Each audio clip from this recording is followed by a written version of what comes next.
এটি একটি যোদ্ধার গল্প যার মাকে ডেমনরা তার চোখের সামনেই হত্যা করেছিল। তখন সে খুবই ছোট ছিল, তাই নিজের মাকে বাঁচাতে পারেনি। কিন্তু সেদিনই সে সিদ্ধান্ত নেয় যে সে বিশ্বের সবচেয়ে শক্তিশালী সেন্ট অর্থাৎ একজন ডেমন হান্টার হবে। কিন্তু সেন্ট হতে গেলে তাকে শিখতে হবে ভয়ঙ্কর সব টেকনিক এবং হারাতে হবে অনেক শক্তিশালী যোদ্ধাকে। এই গল্পে আমরা তার সেই পুরো যাত্রাটাই দেখব। তো চলুন ভিডিও শুরু করা যাক।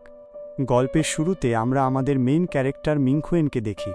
সে তার মায়ের কথা মনে করে বলে, মা, আজও সেই দিনটার কথা আমার মনে আছে যেদিন ডেমনরা আপনাকে আমার কাছ থেকে ছিনিয়ে নিয়েছিল। 10 বছর পেরিয়ে গেছে, তবুও আমি আপনাকে ঠিক ততটাই মিস করি। কিন্তু আপনি তো একবারও আমার স্বপ্নে এসে দেখা দেননি। প্লিজ মা, একবার এসে আমাকে দেখো। এরপর গল্পটা আমাদের নিয়ে যায় 10 বছর পেছনে। সেখানে আমরা ছোট মিংখুয়েনকে দেখি যে তার বন্ধুদের সঙ্গে ফুটবল খেলছিল। বাচ্চারা এতটাই খেলায় মগ্ন ছিল যে গ্রামের লোকদের ধাক্কা দিতে দিতে বলের পেছনে ছুটছিল। হঠাৎ মাটি কাঁপতে শুরু করে এবং সেখান থেকে কয়েকটা ডেমন বেরিয়ে এসে গ্রামের মানুষদের গিলে ফেলতে থাকে। এদিকে মিংখুয়েন খেলতে খেলতে সমুদ্রের ধারে পৌঁছে যায় এবং ডেমনরাও তার পেছনে পেছনে সেখানে চলে আসে। কিন্তু তারা আক্রমণ করার আগেই মিংখুয়েনের মা লুসি সেখানে এসে যায়। সে মিংখুয়েনের কান ধরে বলে, আমি তোমাকে কতবার বলেছি খেলাধুলার পাশাপাশি ড্রয়িংয়েও মন দিতে, কিন্তু না, তোমার তো শুধু ফুটবলই খেলতে হবে। এরপর লুসি তাকে সেখান থেকে নিয়ে চলে যায়। তাদের চলে যাওয়ার পর মিংখুয়েনের বন্ধুরা আবার গ্রামের দিকে ফিরছিল। ঠিক তখনই তাদের মধ্য থেকে এক শিশুকে একটি ডেমন গিলে ফেলে। এরপর আমরা একটি খুব সুন্দর দৃশ্য দেখি। লুসি ডুবতে থাকা সূর্যের দিকে তাকিয়ে আছে আর মিংখুয়েন পাশে বসে আঁকছে। কিছুক্ষণ পর লুসি ছেলের কাছে এসে বলে, দেখি তো আমার রাজপুত্র কি এঁকেছে। মিংখুয়েন তাকে তার আঁকা ছবি দেখায়। সে একটি শুকিয়ে যাওয়া গাছ এঁকেছিল। সেটা দেখে লুসি হাসতে হাসতে বলে, তোমার সামনে এত সুন্দর একজন মহিলা বসে আছে আর তুমি কি এঁকেছ? তুমি না সত্যিই একটু বোকা। মায়ের কথায় মিংখুয়েন একটু রাগ করে বলে, আপনি সবসময় আমাকে এখানে নিয়ে আসেন, খেলতেও দেন না, এজন্যই আমার আপনার ওপর রাগ লাগে। লুসি বলে, ওহ তাই নাকি, তাহলে চলো আমরা দোলনায় বসি। এরপর মা ছেলে দুজনেই দোলনায় সময় কাটাতে থাকে। মিংখুয়েন জিজ্ঞেস করে, বাবা কবে বাড়ি ফিরবে? লুসি বলে, ওর শহরে একটু কাজ আছে, আজ আমরা দুজনই বাড়িতে থাকব। এটা শুনে মিংখুয়েন দোলনা থেকে নেমে মাকে খ্যাপাতে খ্যাপাতে বলে, তাহলে আজ তো আমাকে না খেয়েই ঘুমাতে হবে। লুসি বলে, এর মানে কি, আমি কি রান্না করতে পারি না? এরপর মিংখুয়েন খেলতে চলে যায়। হঠাৎ লুসির মনে হয় তার পেছনে কেউ আছে। সে ঘুরে দেখে দোলনায় একজন বসে আছে এবং সে সঙ্গে সঙ্গেই বুঝে যায় যে ওটা একটা ডেমন। কিছুক্ষণের মধ্যেই সেখানে আরও অনেক ডেমন এসে যায় এবং লুসিকে চারদিক থেকে ঘিরে ফেলে। অন্যদিকে গ্রামের মানুষজন খুব চিন্তিত হয়ে পড়ে। কারো সন্তান নিখোঁজ, কারো স্বামী নেই। ঠিক তখনই ডেমনরা তাদের ওপর আক্রমণ চালায়। এদিকে মিংখুয়েন তার বন্ধুদের খুঁজতে খুঁজতে সমুদ্রের ধারে পৌঁছায়, কিন্তু সেখানে শুধু বলটাই পড়েছিল। হঠাৎ সে দেখে তার গ্রামে আগুন লেগেছে এবং সে দ্রুত সেদিকে দৌড়াতে শুরু করে। এদিকে লুসি তার ছেলের প্রাণ বাঁচাতে পালানোর চেষ্টা করছিল, কিন্তু ডেমনরা তাকে এত সহজে ছেড়ে দেয় না। তারা তার ওপর আক্রমণ করে। ঠিক সেই মুহূর্তে লুসির চোখ জ্বলে ওঠে এবং তার ভেতর থেকে এক অদ্ভুত শক্তি বেরিয়ে আসে। সে কোনো সাধারণ নারী নয়, সে একজন হোয়াইট সেন্টেস। এই সেন্ট এবং সেন্টেসরা মূলত প্রোটেক্টর, যাদের আমরা ডেমন হান্টারও বলতে পারি। তাদের কাছে থাকে ইউনিক শক্তি আর বিশেষ অস্ত্র। লুসি তার শক্তিশালী অস্ত্র ব্যবহার করে একের পর এক ডেমনকে কেটে ফেলতে থাকে। ডেমনদের নেতা দূরে দাঁড়িয়ে সব কিছু দেখছিল। এরপর লুসি নিজের একটি ক্লোন তৈরি করে এবং ছেলের দিকে এগিয়ে যায়। সেই ক্লোন ডেমন লিডারের সঙ্গে লড়াই শুরু করে। সে ব্লেড দিয়ে আক্রমণ করে, কিন্তু ডেমনটি এতটাই শক্তিশালী ছিল যে সে নিজের টেন্টাকল দিয়ে অস্ত্রটি ভেঙে ফেলে। এরপর ডেমনটি তার ভয়ঙ্কর আসল রূপে আসে এবং লুসির ওপর আক্রমণ করে। এদিকে মিংখুয়েন গ্রামে পৌঁছে দেখে চারদিকে ধ্বংস। ডেমনরা নির্মমভাবে মানুষ হত্যা করছে। চারপাশে লাশ দেখে মিংখুয়েন ভয়ে কেঁপে ওঠে। কিন্তু সে ভাবে, যেহেতু মরতেই হবে, তাহলে কেন না ডেমনদের সঙ্গে লড়াই করেই মরি। এই সিদ্ধান্ত নিয়ে সে ডেমনদের সঙ্গে লড়াই শুরু করে। কিন্তু সে তো মাত্র একটা ছোট বাচ্চা, আর ডেমনগুলো ছিল বিশাল। মিংশিন ডেমনদের সঙ্গে লড়াই করতে পারছিল না। ঠিক তখনই তাকে বাঁচাতে তার মা সেখানে এসে হাজির হয়।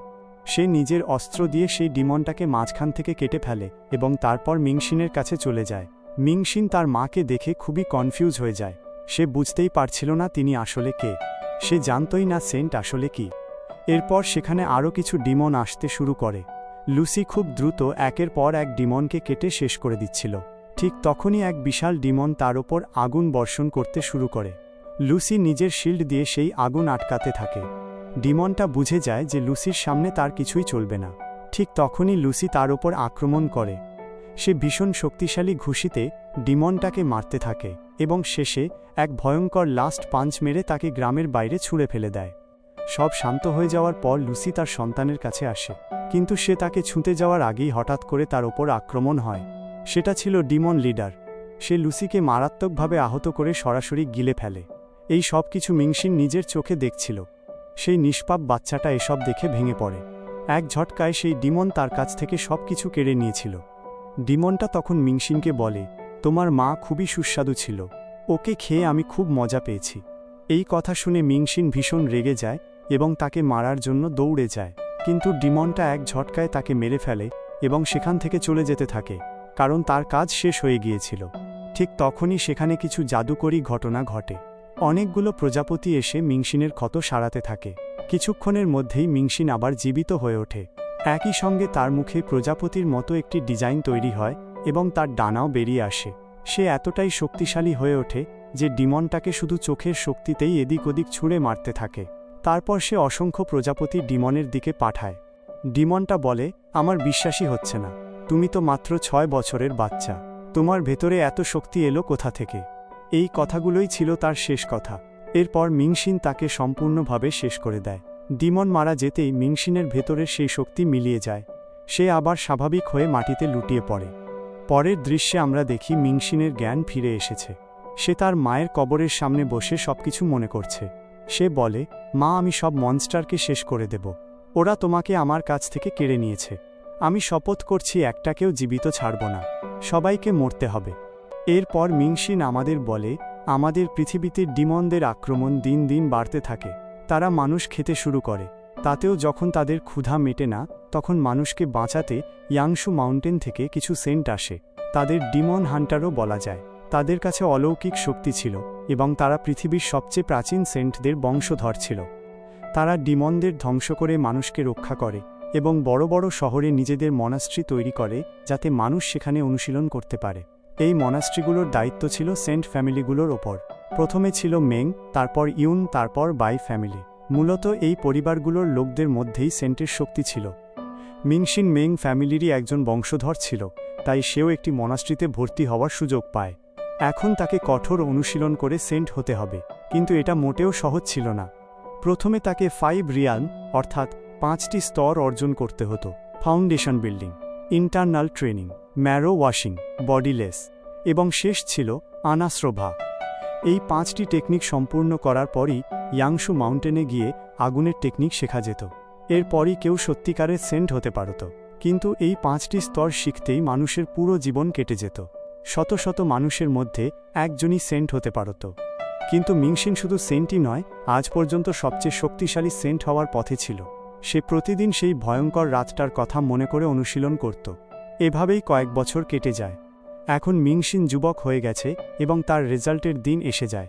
সব শিষ্যরা তার রেজাল্ট দেখার জন্য জড়ো হয়। সবাই ভাবছিল মিংসিন হয়তো উচ্চ র্যাঙ্ক পাবে, কিন্তু বাস্তবে তার র্যাঙ্ক প্রতি বছরই নিচে নামছিল।